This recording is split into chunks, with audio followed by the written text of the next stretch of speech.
In this next segment, we're going to look at the idea of credit risk. What do we mean by credit risk? First, we've got to have definitions. How do we measure it? There are going to be some calculations you're responsible for. We're going to take a look at all of those.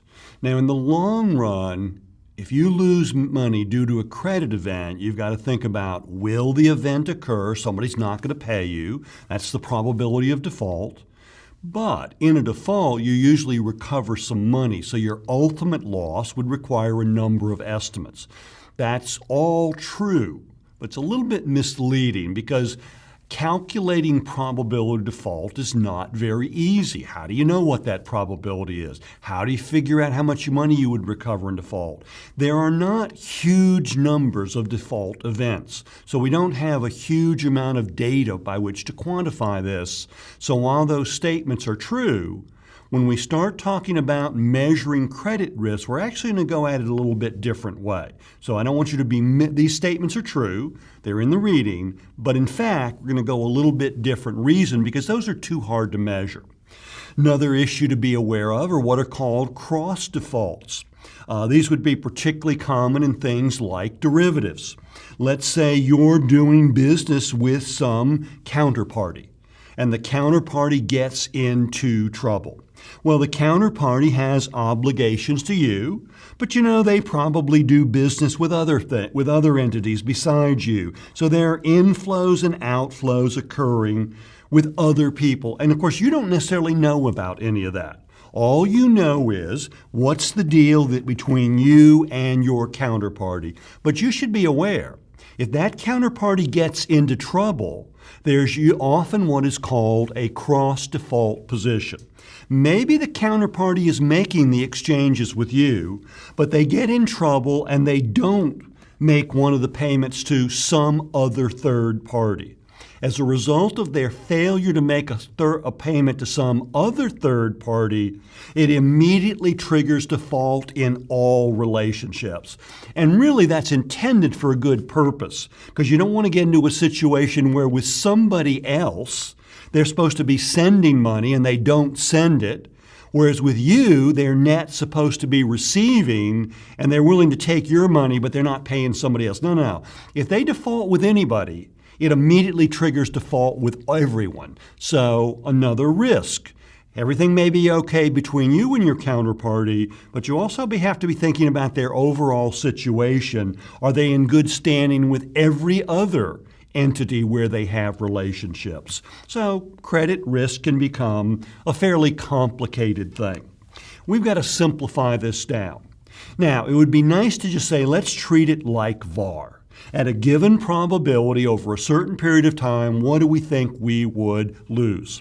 That's a good idea. There is something called credit VAR, but it doesn't turn out to work very well. And the reason is interesting, and it leads to what is called that credit VAR is right-tailed risk. Well, that's an interesting statement. What does it mean? Well, think about the idea of what VAR is. We have an expected return. Things could go better. That's not a risk. Things could get worse. That is a risk. So generally when we talk about VAR, we're talking about events when return is lower than what is expected. And we can aggregate those risks together.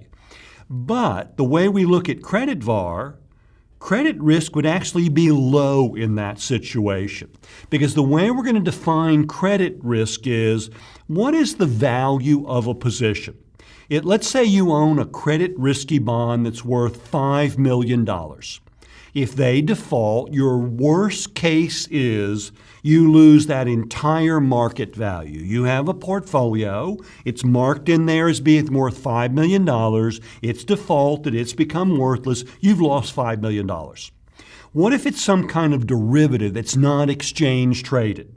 Well, we use models to estimate theoretical value. The theoretical value is $1.1 million based on current conditions. If this contract goes void, you just lost $1.1 million. So in situations when the market value is low, based on the way we've defined and measure credit risk, our credit risk is low because it's not worth very much. Perversely, when is credit risk high? When the market value of the position is high, if it suddenly ceases to exist, you've lost a lot of value. But when I try to combine then credit VAR with other kinds of VAR, it really doesn't work, because VAR is normally high when things are down in value. But with credit risk is high when things are up in value, and you really can't blend the two together, which is why credit VAR is a nice idea, but it really doesn't go anywhere. And instead, we look for other ways to talk about and quantify credit risk. We're not going to be focusing on credit VAR. So how are we going to quantify and discuss credit risk? Well, first, we're going to look at it from two different perspectives. Suppose we have a transaction and there's some money due to be exchanged right this minute, meaning today. We're going to call that current or actual credit risk. Let's say we have a swap and there's some money due in today. What is the money we're due to receive today? That's what could disappear. That's our current or our actual credit risk. But that's kind of superficial. What if no cash is due today? Well, we have zero current credit risk. What about tomorrow? Well, that's a different story. And there could be multiple dates in the future when money is due to be exchanged. So that's a very narrow definition of credit risk. Right this second, is any meaning today, is there any money due to be received? Then we have current or actual credit risk. A more broader concept would be potential credit risk. What is the market value of our position? If that position suddenly ceases to exist, well, that's what disappeared. The market value. That's called potential. Now, to make it confusing, you can also call that current potential, designating as of today, that's the market value. If it's not a tradable security, if it's some kind of over-the-counter instrument, we calculate theoretical market value. That is the potential, also called the current potential credit risk today. If it's negative and it suddenly goes away, we'd be better off. So credit risk only exists when the value of the position is positive. If the value of the position is negative, the potential credit risk is reported as being zero. Now, I do want to point out, so both of these numbers can differ tomorrow. Tomorrow is a different story. The numbers can change. So potential doesn't mean absolute worst that could ever happen. It just means what is the market value today. If that disappears today, that's what's been lost today. So we're going to use these definitions in this area. How do we measure credit risk? Two numbers to be concerned with. Both of these are one-sided. Whoever has positive value has the risk. But if your position is negative, you don't have any credit risk. It's your counterparty who has positive value that has the credit risk. And again, both of these are just as of a moment in time. They don't tell you what the numbers will be tomorrow. We're not trying to predict. We're just trying to measure what do we know right as of this moment, what is the current, and what is the potential. Current credit risk is any money due today. Potential credit risk, what is the value, or if it's not a traded security, what is the estimated theoretical value of the position? Any valuation models could be used, and you learned examples of those at level 2. We are, by the way, going to get back to a little bit of level 2 math. We're going to do it in shortcut fashion. How do you calculate some of these theoretical values? But we'll go over those. What about on a forward contract? On a forward contract, you are making an agreement to do something on contract expiration date. So in order to calculate the theoretical potential credit risk of a forward contract, we want to know the present value today of what has been contracted to be received minus the present value today of what has been contracted to be delivered. So let's say we'll do these by example. TSC, they've done a 1-year contract with DVE, their counterparty. They're going to buy 1,000 shares at a price of 101. So the obligation of TSC is to pay $101 per share times 1,000 shares, and this was entered 4 months ago. So there's only 8 months to go. So there's an obligation to pay a known amount of money. The obligation to now is to pay in 8 months. What is the present value of what's going to have to be paid? We can do a time value of money of that. And the present value to be received, what are we going to receive? 1,000 shares of stock. And what is the current value of the stock today? $90 a share. Well, then that's the present value of the asset to be received. That is the estimate of what the stock is worth today, $90 a share. That's the basis for how we make this computations. You're responsible for this. So we're going to be due 1,000 shares. They have a PV today of 90. The value of what we're going to receive, according to the market, that stock is worth $90 a share today. So what we're due to receive has a value today of $90,000. We're going to owe $101,000, 101 on 1,000 shares. We have to pay that in 8 months. The discount rate is 4%. 8 months is 2/3 of a year. Interest rates are always annual numbers if not said otherwise, so we're going to raise it to the 2/3 power. The PV of that obligation to pay is $98,393. What's the differential? It is negative. So TSC has no current credit risk because no money is due to be exchanged right now. And TSC also has no potential credit risk because they're in a position where they have negative value. But DVE does have potential credit risk. And the risk is that theoretical value of the position, $8,393. Know these concepts, be able to make that calculation. It is consistent with things you did at level 2, but I will warn you, usually the level C procedures were a lot more long, sometimes were longer and more elaborate. They were trying to teach you a bunch of theory and underlying concepts. We're past that now, or you need to be past it. You're level 3. I need a quick estimate. What are my credit risk numbers? Make the computations. What if it is a forward currency contract?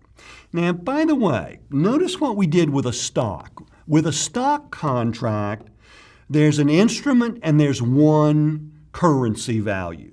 So in the stock example, notice what we did is we use S0, the price of the stock today, the PV of the A, minus the discounted present value of contracted price. When we shift over to currency units, and a currency contract, we really are doing the same thing, but with some differences. It is still S0 minus the PV of contracted price. But the complexity here is, with currency contracts, there's 2 different currencies.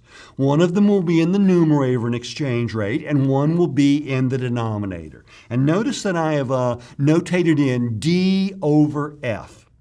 We want to think about what currency is in the numerator and what currency is in the denominator.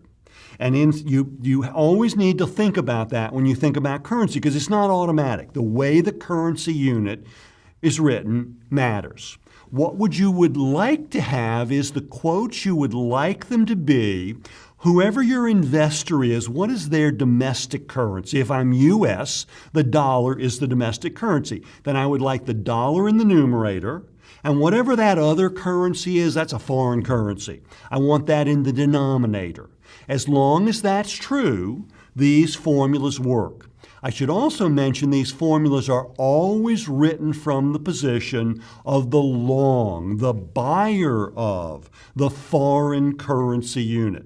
And we want the foreign currency in the denominator. But what we really mean is we are contracting to buy whatever currency is in the base of the quoted contract price.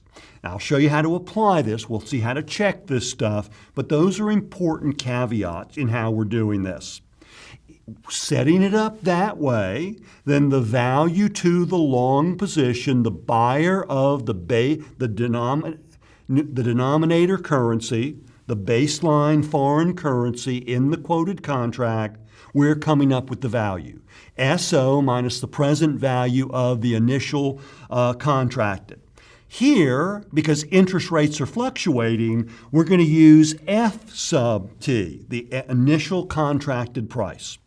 All right, we got to be careful though. We got two different interest rates. We got to take two changed interest rates. What are the new interest rates for the remaining time till contract expiration in the foreign market? And what is the new interest rate in remaining time to expiration in the domestic market? F is used with SO and D is used with FT. You start mixing it up, you'll come up with math. It will always be wrong. Underlying this is if we took the new interest rates F and D, we could calculate a new forward exchange rate for remaining term. We could compare the new forward exchange rate to the initially contracted foreign exchange rate, FT. That differential, discounted back to present value, is the value of the contract. That's the way it was taught at level 2. That's all true, but that's very cumbersome.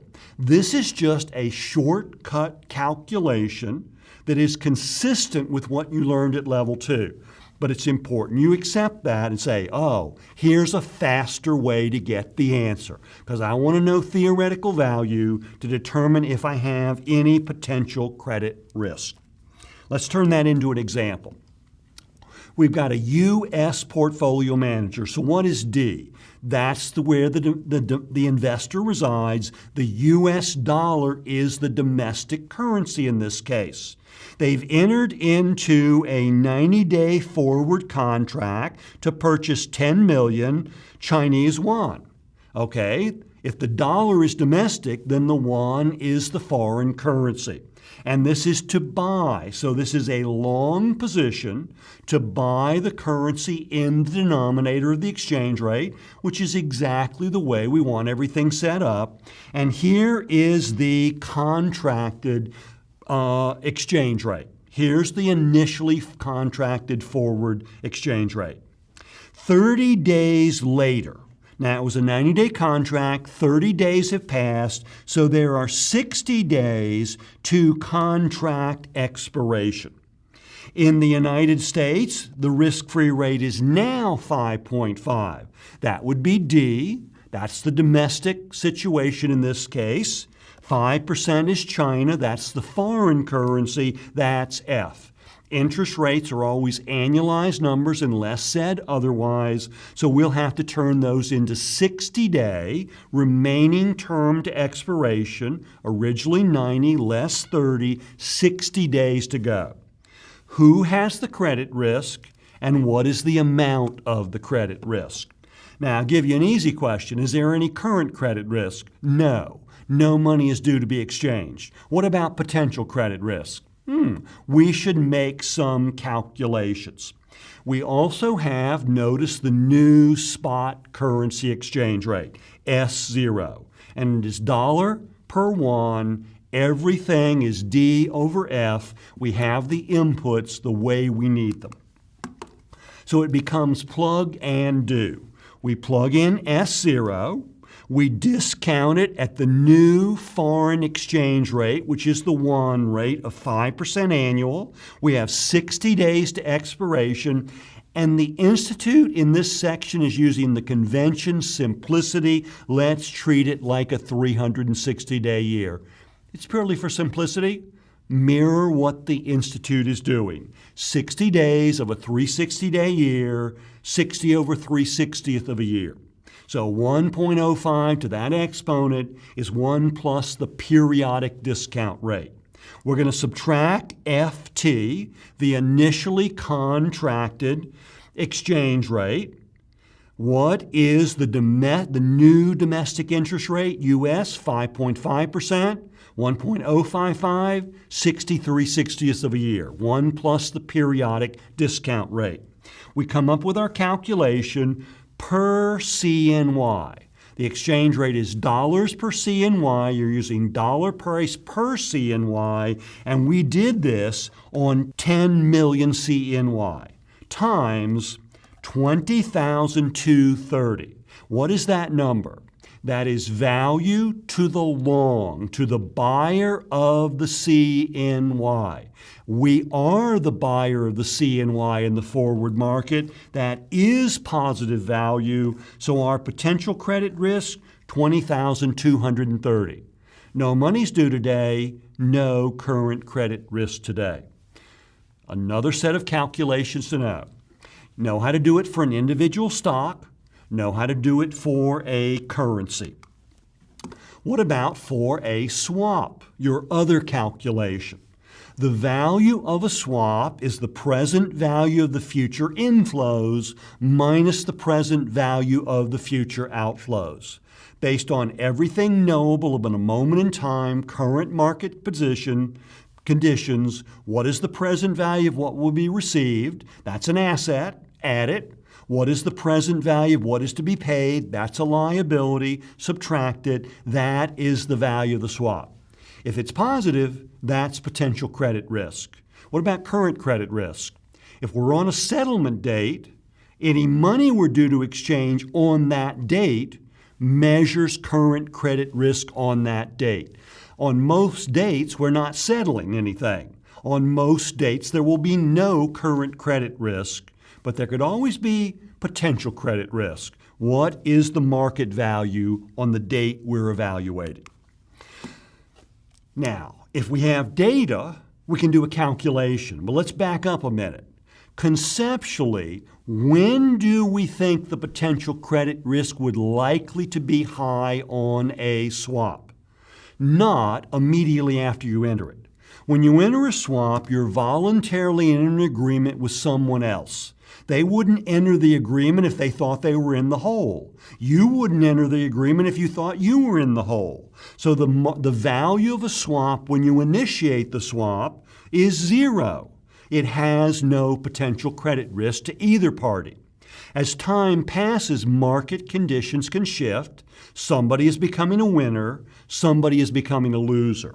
However, the day before the contract expires, there could be a lot of change in market conditions, but there's only one small exchange left to be made. Present value differentials on only one exchange can't be very big. So in the middle of the life of a swap is theoretically when we would think the potential credit risk could be high, because there's time and conditions can change, but there's still a lot of remaining payments to be exchanged at risk. There is an exception to that, and that is a currency swap. Because remember, with a currency swap, you also exchange the notional principals at the end. And the notional principals are very large numbers in relation to the size of the periodic payment exchanges. So because that large notional principal is at risk all the way until the end, the potential credit risk can remain high all the way until the end of a currency swap. So that's hypothetically what to expect. Given specific numbers, then we can stop and calculate theoretical value, i.e. potential credit risk. So we are going to take an example where TSS entered a pay fixed. What do they need to pay? That's a liability. What are they receiving? They're receiving floating. It's quarterly payments on the swap. There are two more settlements to occur in 30 days and to 120 days. So we don't actually know when this swap was initiated, and we don't need to know. We don't know if it was a 30-year swap, or maybe it was only a 180-day swap, and these are the only two exchanges. We don't need to know that. We just need to know what is left.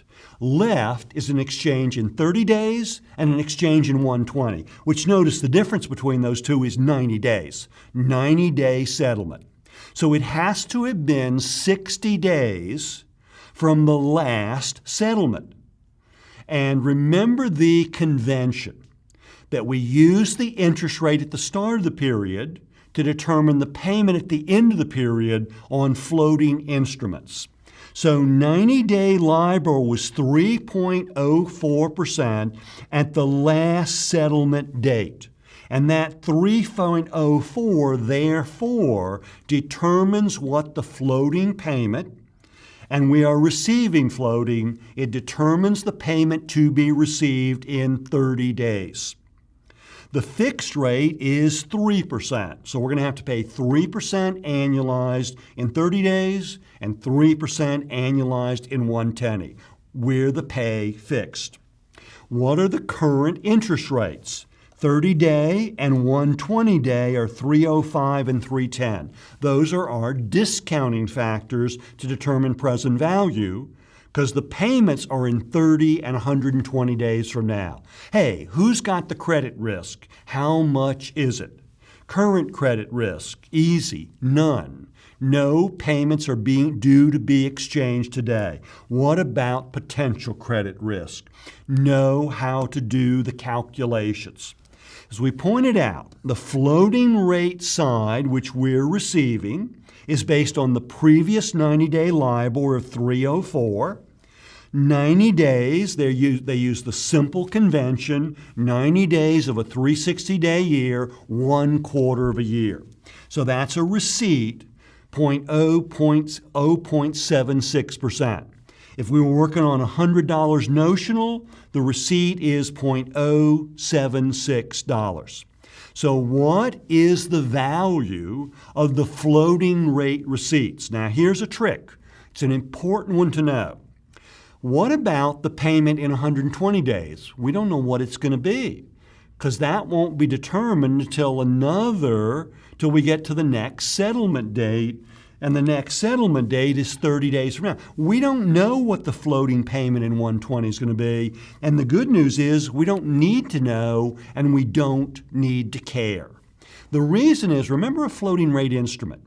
Every time it resets to current market value. And therefore, every time it resets, it should trade at par. So if I want to know the present value today of this floating stream, I need to discount the next coupon to be received in 30 days, and at that point, it should trade at par. So I don't need to try to project things that are impossible to project. I can simply discount for the floater par, where it would trade, and the next coupon, 0.76. It's 30 days from now of a 360-day year. And what is the 30-day rate? 3.05%. Add 1, discount to present value today. That's the value, hypothetically, of the received side of the swap. What about the value of the pay side of the swap? That's like a conventional bond. The fixed rate is 3%. It's quarterly pay, 0.75% every period, 75 cents on $100. I will receive a coupon. Then we're at contract expiration, par and final coupon. I discount this at the 30-day rate today. I discount this at the 120-day rate today. Present value, 100.468. We're valuing what we're paying. That is a negative value. Positive, the value of what you're receiving. Negative, the value of what you're paying. Net the two together, it is positive. TSS has potential credit risk. That is the potential credit risk per 100 notional. Hey, how big is the swap? How many 100 notionals do you have? The counterparty has no potential credit risk. Only the positive side has it. What about current? There isn't any for anybody because no payments are due to be exchanged today.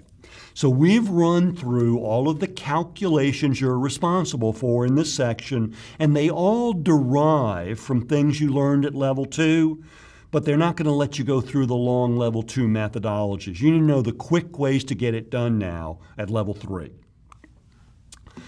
Options. We also have to think about options. How do we value the credit risk of an option?